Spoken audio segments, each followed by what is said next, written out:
오늘은 지난 주일에 이어서 누가복음 1장 7절에서 25절까지 살펴보겠습니다. 7절에서 10절까지 함께 읽겠습니다. 엘리사벳이 수태를 못함으로 저희가 무죄하고 두 사람의 나이 많더라. 마침 사가랴가 그 반들의 차례대로 제사장의 직무를 하나님 앞에 행할세 제사장의 전례를 따라 제비를 뽑아 주의 성소에 들어가 분향하고 모든 백성은 그 분향하는 시간에 밖에서 기도하더니, 지난주를 살펴본 5절에 유대왕 헤롯 때 아비야 반들의 제사장 하나가 있으니 이름은 사가랴요 그 아내는 아론의 자손이니 이름은 엘리사벳이라고 소개되었습니다. 사가랴와 엘리사벳에게 대를 이을 자식이 없었습니다. 엘리사벳은 나이 많도록 수태하지 못하였습니다. 그런데 그들이 생각하지 못했던 놀라운 일이 일어났습니다. 사가랴가 제사장의 직무를 수행하는 동안 일어난 일입니다. 당시 제사장들은 24반들로 구성되었습니다. 각 반들이 1년에 한 주간씩 2차례 성전에서 직무를 수행하였습니다. 각 반들에는 1,000명에 가까운 제사장들이 속하여 있었기 때문에 제비뽑기를 하여 직무 분담자를 정했습니다. 그러니 성소에 들어가서 하나님께 분향하는 직무를 담당하는 것은 이른바 하늘의 별따기였습니다. 평생에 한 번의 기회를 얻기가 어려웠습니다. 제사장이 성소에서 분향하면 많은 사람들이 밖에서 기도하였습니다. 분향은 하루 2번 있었습니다. 분향 시간에 맞추어 기도한 이유가 있습니다. 요한계시록 5장에 기록되기를 책을 취하심에 내 성물과 24장로들이 어린 양 앞에 엎드려 각각 금은거와 향이 가득한 금대접을 가졌으니 이 향은 성도의 기도드리라. 8장에는 또 다른 천사가 와서 제단 곁에 서서 금향로를 가지고 많은 향을 발았으니 이는 모든 성도의 기도들과 합하여 보좌 앞 금단에 드리고자 함이라. 향년이 성도의 기도와 함께 천사의 손으로부터 하나님 앞으로 올라가는지라 하였습니다. 성도의 기도가 향년과 함께 하나님 앞 주의 계신 곳 하늘로 올라가는 것으로 묘사되어 있습니다. 성전 봉헌식에서 솔로몬이 기도하기를 종과 주의 백성 이스라엘이 이곳을 향하여 기도할 때 주는 그 간구함을 들으시되 주의 계신 곳 하늘에서 들으시고 들으시사 사하여 주옵소서 하였습니다. 예수께서 말씀하시기를 진실로 다시 너에게 이르노니 너희 중에 2사람이 땅에서 합심하여 무엇인지 구하면 하늘에 계신 내 아버지께서 저희를 위하여 이루게 하시리라. 이 땅에서 간구하는 우리의 기도가 하늘 보좌에 과연 도달할 수 있을까라는 의구심을 가질 이유가 없습니다. 지금은 휴대폰으로 지구의 반대편에 있는 사람과 통화할 수 있는 사실에 놀라는 사람도 없습니다. 음성이 빛의 속도로 전달됩니다. 예수 그리스도 이름으로 기도하는 성도들의 기도는 전파보다 더 빠르고 정확하게 아버지 하나님께 도달합니다. 성도들은 예수 그리스도로 말미암아 아버지 하나님께 도달하는 기도를 하는 특권을 한껏 누려야 합니다. 내 기도하는 그 시간 그때가 가장 즐겁다 라는 찬송 가사가 여러분의 처음에서 나온 고백이 되기를 축원합니다. 11절에서 13절까지 함께 읽겠습니다. 주의 사자가 제게 나타나 향단 우편에 선지라. 사가랴가 보고 놀라며 무서워하니 천사가 일러 가로되 사가랴여 무서워 말라. 너희 간구함이 들린지라. 네 아내 엘리사벳이 네게 아들을 낳아 주리니 그 이름을 요한이라 하라. 사가랴가 쓰여있는 성소의 분향 장소에 주의 천사가 향단 우편에 출현하였습니다. 환상이나 꿈이 아니라 실제로 나타나는 것입니다. 천사를 본 사가랴가 놀라며 무서워했습니다. 천사의 모습이 공포스러웠던 것이 아닙니다. 난생 처음으로 천사를 대면하기 때문입니다. 더욱이 홀로 있는 곳에서였습니다. 천사가 나타날 것이 예고된 가운데 천사의 출현을 기다리고 있는 상태가 아니었습니다. 뜻밖의 천사의 출현에 직면한 것입니다. 천사가 사가랴에게 말하기를 사가랴여 무서워 말라. 너희 간구함이 들린지라. 네 아내 엘리사벳이 네게 아들을 낳아 주리니 그 이름을 요한이라 하라 하였습니다. 천사가 히브리어로 말했을 것입니다. 천사는 온갖 나라 말을 다 할 수 있음이 분명합니다. 태어나서 곧장 말하는 사람은 없습니다. 말은 듣고 배워서 익힘으로 할 수 있습니다. 아담과 하와가 어떻게 하여 말을 하게 되었는지 성경에 설명되어 있지 않습니다. 신비로운 것은 아담은 말을 배우지 않았지만 하나님과 대화하였습니다. 그뿐 아니라 아담이 각종 생물들의 이름을 지었습니다. 창세기 2장에 기록되기를 여호와 하나님이 흙으로 각종 들짐승과 공중의 각종 새를 지으시고 아담이 어떻게 이름을 짓나 보시려고 그것들을 그에게로 이끌어 이르시니 아담이 각 생물을 일컫는 바가 곧 그 이름이라 하였습니다. 하나님이 아담을 깊이 잠들게 하시고 갈빗대를 취하여 여자를 만드셨습니다. 그리고 아담에게로 이끌어 오시니 아담이 말하기를 이는 내 뼈 중의 뼈요 살 중의 살이라. 이것을 남자에게서 취하였은즉 여자라 칭하리라 하였습니다. 하와 역시 아담처럼 지음 바른 직후부터 말을 하였던 것입니다. 아담과 의사소통을 하였습니다. 선악과를 먹지 말라는 명령을 아담은 직접 들었으나 하와는 아담을 통하여 들었을 것입니다. 또 한 가지 기이한 것은 뱀이 하와에게 접근하여 하와를 유혹하는 말을 하였고 하와와 뱀이 대화를 하였다는 사실입니다. 뱀이 사람의 말을 하였습니다. 그 대화 내용이 창세기 3장에 다음과 같이 기록되어 있습니다. 여호와 하나님의 지으신 들짐승 중에 뱀이 가장 강교하더라. 뱀이 여자에게 물어 가로되 하나님이 참으로 너희들로 동산 모든 나무의 실과를 먹지 말라 하시더냐. 여자가 뱀에게 말하되 동산 나무의 실과를 우리가 먹을 수 있으나 동산 중앙에 있는 나무의 실과는 하나님의 말씀에 너희는 먹지도 말고 만지도 말라 너희가 죽을까 하노라 하시느니라. 뱀이 여자에게 이르되 너희가 결코 죽지 아니하리라. 너희가 그것을 먹는 날에는 너희 눈이 밝아 하나님과 같이 되어 선악을 알 줄을 하나님이 아심이니라. 파충류에 속한 뱀이 과연 하와에게 접근하여 대화를 할 수 있었을까라는 의문을 가질 수 있습니다. 성경에서 뱀은 사탄을 상징하고 있습니다. 요한계시록 12장과 20장에 이와 관련된 기록이 있습니다. 큰 용이 내어 쫓기니 옛 뱀 곧 마귀라고도 하고 사탄이라고도 하는 온천을 꿰는 자라. 땅으로 내어 쫓기니 그의 사자들도 저와 함께 내어 쫓기니라. 용을 잡으니 곧 옛 뱀이요 마귀요 사탄이라. 잡아 1,000년 동안 결박하여 무주경에 던져 잠그고 그 위에 임봉하여 1,000년이 차도록 다시는 만국을 미혹하지 못하게 하였다가 그 후에는 반드시 잠깐 노일이라. 그러므로 사탄이 하와를 유혹하기 위하여 뱀을 이용했을 것으로 보입니다. 당시의 뱀은 오늘날 뱀의 모양과 달랐을 것입니다.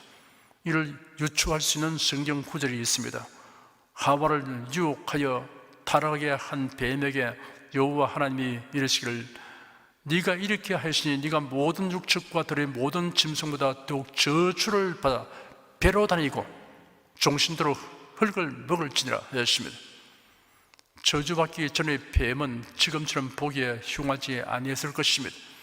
아마 그 당시에는 뱀이 서서 다닐 수 있었으며 뱀의 찬란한 색깔이 몹시 아름다웠고 사람이 친숙할 수 있는 모습이었을 것입니다. 사탄은 이러한 뱀을 이용하여 자신을 가장하는 것입니다. 성경 민수기 22장에는 나귀와 사람이 대화한 기록이 있습니다. 애굽에서 나온 이스라엘 백성이 가나안 땅으로 점점 가까이 접근하면서 강력한 아모리 족속들을 쳐서 멸하고 그 성읍들을 점령한 후 모압 평지에 진을 쳤는데 모압 왕 발락이 지레 겁을 집어먹고 방비책을 강구하였습니다. 모압 왕은 모압 장로들과 미디안 장로들을 유명한 복술과 발람에게로 보내었습니다. 만일 발람이 요청을 들어주면 하면 크게 높여 존귀케 하고 무엇을 요구하든지 다 들어주겠다는 조건을 제시하였습니다. 발람 왕은 발람 선지자를 불러서 이스라엘 백성을 저주하는 방법을 채택했던 것입니다. 우여곡절 끝에 발람이 나귀를 타고 발락 왕에게로 가려고 아침 일찍 일어나 서둘러 길을 떠났습니다. 그가 행함을 위하여 하나님의 진노하심으로 여호와의 사자가 그를 막으려고 길에 섰습니다. 여호와의 사자가 칼을 빼어 손에 들고 길에 선 것을 나귀가 보고 길에서 떠나 밭으로 들어갔습니다. 탐심으로 눈이 어두운 발람은 여호와의 사자를 보지 못하였으나 나귀가 그 사자를 목격하고 피했습니다. 발람이 나귀를 길로 돌이키려고 채찍질 하니 여호와의 사자는 포도원 사이 좁은 길에 섰고 좌우에는 담이 있었습니다. 나귀는 여호와의 사자의 진노의 칼을 피하기 위해 본능적으로 몸을 움직이는 과정에서 주인의 발을 담벼락에 비비어 상처나게 하였습니다. 그러나 발람은 여전히 위기상을 알지 못하고 나귀를 계속 채찍질하였습니다. 여호와의 사자가 진노의 칼을 빼어 든 채 계속 나귀를 몰아가자 마침내 나귀는 더 이상 피할 수 없는 협착한 곳에 이르고 말았습니다. 하나님의 사자가 치려고 하는 칼을 피하기 위해 좌우 담벼락에 뒤척대던 나귀는 결국 주지 않고 말았습니다. 이러한 사실을 모르는 발람은 그만 화가 썩 꽂혀 나귀를 자신의 지팡이로 사정없이 3번이나 때렸습니다. 그러자 나귀가 발람에게 말하기를 내가 당신에게 무엇을 하였기에 나를 이같이 3번을 때립니까? 하였습니다. 발람이 나귀에게 말하기를 네가 나를 거역하는 영혼이 내 손에 칼이 있었다면 곧 너를 죽였으리라 하니 나귀가 대꾸하기를 나는 네가 오늘까지 당신의 일생에 타는 나귀가 아니냐? 내가 언제 당신에게 이같이 하는 행습이 있더냐? 하였습니다. 발람이 없었다라고 대답했습니다. 나귀에게 대꾸하는 발람의 모습이 가관입니다.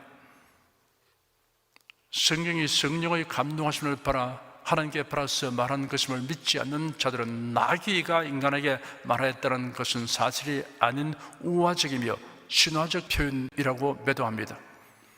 그러나 성경에는 나귀가 스스로 입을 열어 말했다고 하지 않고 여호와께서 나귀 입을 여셨다고 기록함으로써 하나님께서 나귀의 입을 사용하셨음을 분명히 드러내고 있습니다. 사람도 구간조나 앵무새 그리고 애완견을 훈련시켜 어느 정도는 사람과 소통이 가능하게 합니다. 사탄도 뱀이 말하게 할 수 있었습니다. 창조주 하나님께서 나귀가 사람에게 말을 하게 한 사실에 대하여 의문을 가질 이유가 없습니다. 성경에는 인간의 언어와 관련하여 또 다른 놀라운 기록을 하였습니다. 바벨성에 관한 사건입니다. 창세기 11장에 기록되었습니다. 하나님께서 노아와 그의 아들들에게 명하시기를 너희는 생육하고 번성하며 온 땅 위에 퍼져 그 중에서 번성하라 하였습니다. 인류 최초의 영웅인 니무롯이 이끄는 무리가 신할 평원에 이르게 되자 자 성과대를 쌓아 떼꽃기를 하늘에 닿게 하여 우리 이름을 내고 온 지면에 흩어짐을 면하자 하였습니다. 그래야 거기서 성을 쌓고 하늘에 닿는 탑을 쌓으려고 시도했습니다. 당시는 언어가 하나였습니다.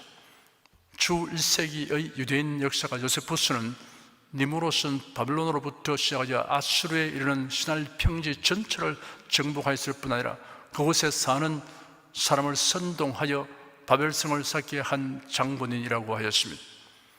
바벨성 건축은 하나님의 뜻을 거역하고 인간의 위대함을 과시하려는 행위였습니다. 그러므로 하나님께서 그들의 언어를 혼잡게 하여서 그들의 도모를 피하셨습니다. 같은 말을 사용하던 사람들이 갑자기 말이 통하지 않게 되자 큰 혼란에 빠지게 되었습니다. 그래야 같은 언어를 말하는 사람끼리 모여 흩어졌습니다. 여호와께서 가라사대 이 무리가 한 족속이요 어느도 하나님으로 이같이 시작하였으니 이후로는 그 경영하는 일을 금지할 수 없으리로다. 자, 우리가 내려가서 거기서 그들의 언어를 혼잡게 하여 그들로 서로 알아듣지 못하게 하자 하시고, 여호와께서 거기서 그들을 온 지면에 흩으신 고로 그들이 성사길을 거쳐더라. 그러므로 그 이름을 바벨이라 하니 이는 여호와께서 거기서 온 땅의 언어를 혼잡게 하셨습니다. 여호와께서 거기서 그들을 온 지면에 흩으셨더라. 민족이 먼저 생긴 것이 아니라 언어로부터 민족이 탄생했다는 이야기입니다. 그래서 지금도 민족을 어족으로 구분하고 있습니다. 어느 학교에서는 세 개의 언어를 인도 아리아어, 중국 티베트어, 말레이 인도네시아어, 우랄 알타이어, 폴리네시아어로 대별하고 있습니다. 우랄 알타이어의 부류에는 한국어, 일본어, 몽골어, 퉁구스어가 포함됩니다. 사도행전에는 언어에 관련하여 은혜롭고 흥미로운 사건이 기록되어 있습니다. 예수님의 성천 후에 제자들은 예수님의 분부대로 예루살렘의 한 집에 모여서 성령 강림을 기다리며 기도하고 있었습니다. 120여 명이 되었습니다. 열흘이 지나 유대인의 명절인 오순절이 되었습니다. 명절을 지키기 위해 세계 각지에서 온 사람들로 예루살렘은 실로 발디딜 틈도 없이 붐비고 있었습니다. 그런데 오순절 날 아침에 성령 바른 120명의 제자들이 일제히 큰 소리로 방언을 하기 시작하였습니다. 이를 듣고 놀란 사람들이 운집하였습니다. 운집한 사람들이 더욱 놀란 것은 각 사람이 태어난 곳 언어로 메시지를 듣게 되었기 때문입니다. 사도행전 2장에 나열된 지역 이름을 살펴보면 당시 유대인들이 알고 있는 세계 전체였습니다. 아시아, 아프리카, 유럽 각 지역에서 온 사람들입니다. 그런데 그들은 그 다락방에서 120명이 일시에 외치는 기도 소리를 각기 자기들이 태어나서 살고 있는 나라의 말로 들었습니다. 이런 기록에 대하여 어떤 이들은 120명이 성령 충만을 받고 말한 방언은 지상에 있는 여러 나라의 말이었다고 주장합니다. 여러 나라에서 온 사람들에게 복음을 알리기 위해서 자기도 모르는 외국말을 하도록 하나님께서 역사하시다라고 해석합니다. 선교 활동에 대한 기록에 보면 한 사람 혹은 다수의 사람들이 그가 배우지 아니한 외국어를 일시적으로 말하게 되는 경우가 들어 있습니다. 이러한 경우는 하나님께서 그 사람을 통하여 기적을 행하신 것입니다. 그것은 그가 배우지 못한 외국어를 말한 것이지 성령의 은사인 방언을 말한 것이 아닙니다. 사도행전에 기록된 성령 충만 받아서 말한 방언의 경우는 그런 것과는 다릅니다. 고린도 전서 14장 2절에 방언을 말하는 자는 사람에게 하지 아니하고 하나님께 하나니 이는 알아듣는 자가 없고 그 영으로 비밀을 말함이니라 하였습니다. 오순절 날 120명만 방언으로 말한 것이 아닙니다. 그 후에도 성령 충만을 받고 방언으로 말하는 장면이 사도행전 여러 곳에 기록되어 있습니다. 이때는 그들 주위에 여러 나라에서 온 사람들이 없었습니다. 그러므로 여러 외국에서 온 사람들에게 복음을 들려주기 위해 각 나라 말로 한 것이 방언이라는 해석은 타당하지 않습니다. 사도행전 2장 8절에 우리 각 사람의 난 곳 방언으로 듣게 되는 것이 어찌 매뇨 하였고 11절에도 우리가 다 우리의 각 방언으로 하나님의 큰일을 말함을 듣는도다 하였습니다. 다락방에 모인 120명이 각기 여러 나라 말을 한 것이라기보다 듣는 사람들이 자기가 사용하는 나라 말로 듣게 되었다는 것입니다. 듣는 사람들에게 하나님의 기이한 능력이 작용했던 것입니다. 120명이 각기 다른 나라 말로서 일시에 소리내어 말한다면 듣는 사람들이 그 중에서 자기 나라 말을 선별하여 내용 있는 말로 알아들을 수 있을 가능성은 희박합니다. 더욱이 하나님의 큰 일을 말하는 것을 듣고 있었습니다. 하나님의 큰 일이란 하나님께서 구속하신 일입니다. 성경에 예언된 대로 메시아가 오셔서 죄인을 구원하시려고 대속의 죽음을 죽으시고 부활하신 사실과 이를 믿는 자에게 주시는 죄사함과 영생의 복음입니다. 완전한 메시지를 들을 수 있었던 것이니 말하는 사람이 각 나라 말을 한 것이 아니라 듣는 사람에게 하나님의 기이한 능력이 작용했던 것이 분명합니다. 이러한 기록들에 의하면 각 나라와 민족과 언어를 사용하는 사람들이 천국에서 어떻게 의사소통을 할 것인가에 대한 답을 유추할 수 있습니다. 천사들처럼 어떤 종류의 언어라도 다 알아들을 수 있고 말할 수 있을 것입니다. 혹은 천국에서 사용하는 통일된 언어를 즉시에 다 말할 수 있게 될 것입니다. 14절에서 17절까지 함께 읽겠습니다.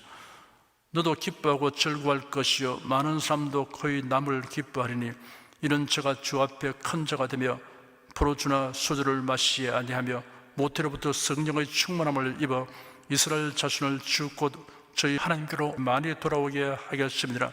저가 또 엘리야의 심령과 능력으로 주 앞에 앞서 가서 아비의 마음을 자식에게 거스리는 자를 의인의 진리에 돌아오게 하고 주를 위하여 세운 백성을 예비하리라. 천사가 말하기를 너희 간구함이 들린지라 네 아내 엘리사벳이 네게 아들을 낳아주리니 그 이름을 요한이라 하라 하였습니다. 사가랴는 개인적인 소원만이 아니라 메시아가 속히 오시기를 간구하였을 것입니다. 하나님께서 사가랴의 간구를 응답하셔서 엘리사벳이 아들을 낳을 것이고 그 아이가 성령 충만하여 선지자 엘리야처럼 이스라엘 자손이 하나님께로 많이 돌아오게 하여 주님을 맞이할 준비를 갖추게 할 것이라고 천사가 말했습니다. 18절에서 20절까지 함께 읽겠습니다.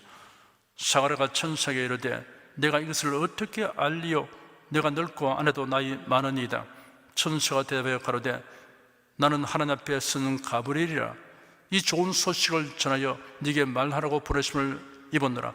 보라, 이 일이 되는 날까지 네가 벙어리가 되어 너희 말을 못하리니 이는 내 말을 네가 믿지 아니함이oni와 때가 이르면 내 말이 이루리라 하더라. 천사의 말을 들은 사가랴는 자신과 아내가 다 늙었는데 아들을 낳게 될 것을 어떻게 알 수 있겠습니까? 라고 물었습니다. 천사의 말 그 자체를 전적으로 불신한 것이 아니라 이해가 미치지 못하여 믿기지 않음을 솔직히 실토한 것입니다. 어떻게 알겠습니까? 라는 사가랴의 질문에 대한 답으로 천사는 두 가지 증거를 언급했습니다. 첫째, 자신은 하나님 앞에서 명을 받아 좋은 소식을 전하는 가브리엘 천사라고 하였습니다. 둘째, 앞으로 이루어질 일의 징표로 사가랴가 당분간 벙어리가 될 것이라고 하였습니다.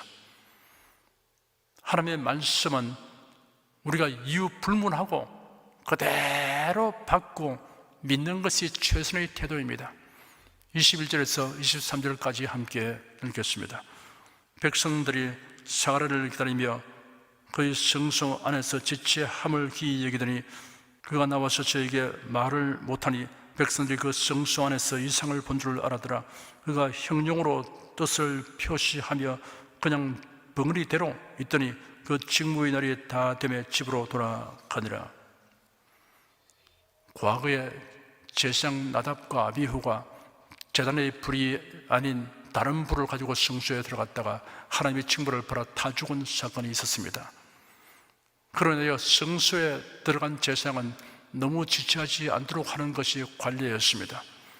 사가랴가 성소에서 나올 시간이 지났는데도 나오지 않으니 성소 밖에 있던 사람들이 무슨 일이 벌어졌을 것으로 추측하며 긴장하였습니다. 성소 밖으로 나온 제사장 사가랴가 말을 하지 못하고 자초지종을 몸짓으로 형용하였습니다. 그런 상태로 사가랴는 자기에게 주어진 직무의 날을 성실하게 임무를 다 행하였습니다. 24절, 25절 두 절을 함께 읽겠습니다. 이후에 그 안에 엘리사벳이 수태하고 5살 동안 숨어 있으며 가로되 주께서 나를 돌아보는 날에 인간의 내 부끄러움을 없게 하시려고 이렇게 행하심이라 하더라. 엘리사벳이 수태하려는 천사의 예언은 그대로 성취되었습니다. 엘리사벳은 5달 동안 외출을 삼가하였습니다. 가족들을 외에는 만나지 않고 은둔 생활을 하였습니다. 당시 유대 사회에서는 자식이 없는 것을 부끄러워하였습니다. 그러니 임신 사실은 참으로 기쁜 일이므로 사람들에게 알리고 싶었겠지만 특별한 사명을 가지고 태어날 아이를 생각하면서 절제하고 각별하게 처신하려고 한 것입니다.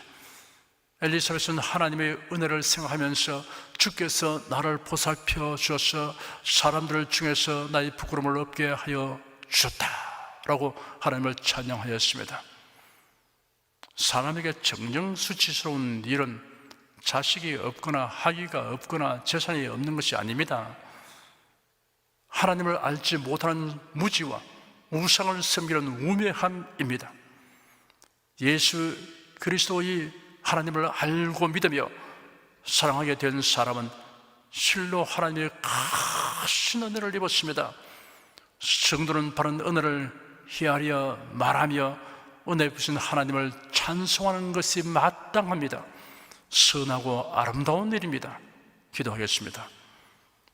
암울한 시대 세상 풍조에 휩쓸려 참된 신앙을 가진 지도자를 보기가 힘든 상황에서도 거룩하고 경건한 신앙을 지켜나간 사가랴와 엘리사벳을 하나님께서 기뻐하시고 그들을 통하여 세례 요한이 나게 하신 일을 살펴보면서 우리가 깊은 교훈을 얻게 되었습니다. 종교다운주의와 세속화에 잠식되고 급기야는 침몰되어 가는 오늘날 교회의 현실 상황 중에서도 성경대로의 신앙을 굳게 지키려고 하는 성도들을 주님께서 찾으시고 돌아보심을 우리는 믿습니다. 주 예수의 강림이 심히 가까웠으니 더욱 정신을 차리고 진리의 말씀을 붙들고 담대하고 굳세게 나아가도록 성령님 우리를 도와주시옵소서. 예수 그리스도 이름으로 기도드립니다. 아멘. 은혜와 진리 찬양 266장을 부르십시다.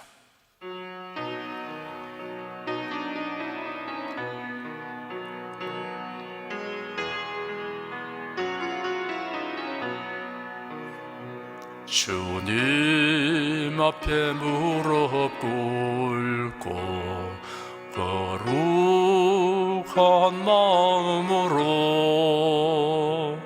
영원한 행복 기원할 때 참된 평화 얻으리. 기쁠 때나 슬플 때나 우리 주님만 따르겠네. 구원의 주 오실 때에 나 천국에 들어가리. 진정 내 사모하는 주님 내 마음 정케 하소서. 영원한 생명 주셔사오니 항상 기도하리라. 주님 앞에 무릎 꿇고 겸손한 마음으로 영원한 생명 감사할 때 크신 복을 받겠네. 어려운 일 닥쳐와도 감사하는 나의 마음 전능의 주 계시오니 나 조금도 염려 없네. 진정 내 사모하는 주님 날 항상 인도하소서. 영원한 생명 주셔사오니 항상 기도하리라.